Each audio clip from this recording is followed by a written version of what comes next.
Hey there traders, this is Chris Keene from akeenpointofview.com and this is Currency Watch.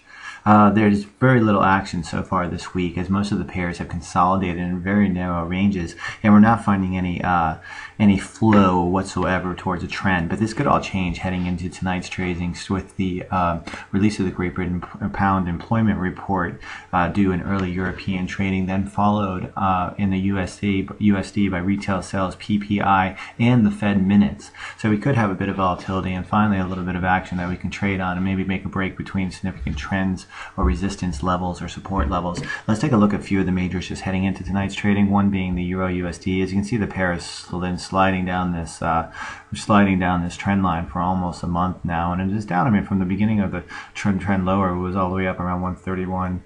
So it's down about 500 pips since that point.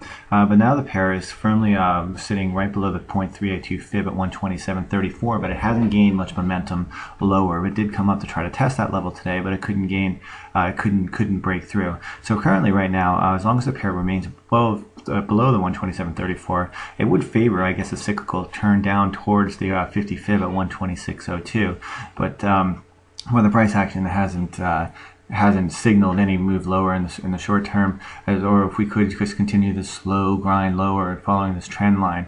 So really, until we move down towards the 50 fib at 126.02, or we get a clear break of the 0.382 fib at 127.34, I wouldn't really have a clear-cut direction on this pair, but we could watch for just the to see the price action at these during these levels and see if we get an indicator of an up and down, so that we could ride to the bottom or top of the current support and resistance zone. The next pair we're going to look at is the Great Britain USD, because as similar to the pound, it is below significant fibs. The pair is below the euro. The pair is below the 50 fib at 159.03, which was significant resistance zone. Support zone was the 59, 159.03, 159.10 area. But the cross has just basically moved consolidated sideways since moving below that level. So, but as long as the pair remains below this level, and if we could get a break below the lows right around 158.58, 60, we could see a push down towards the 0.618 fib, which is currently at around 158. And then at that level, we'd have to check to see the price action, where we could easily get a bounce there at the bottom of the fib levels. So move down to that, move down to the 158 there, it could provide a bounce. Or if we do get a break above 159, we could see a push higher back towards the 160 area.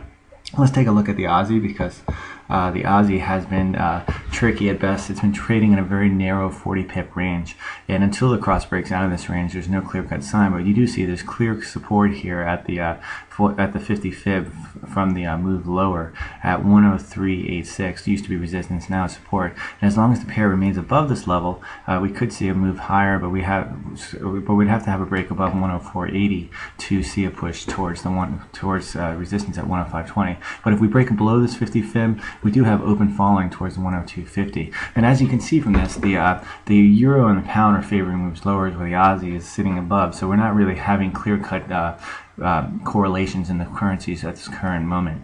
The last pair we're going to take a look at, just for interest, is the USDCAD, because the CAD has been sitting right around parity, but we do have to keep in mind that the 50 fib is right above at 100.40, and the 0.382 is going to act as resistance support at 0.9943. So just keep a watch out for that 50 fib at 100.40. All right, everybody, this is Chris Keene from A Keen Point of View, and this is Currency Watch. Look for a breakup of the consolidation if we get interesting data out tomorrow.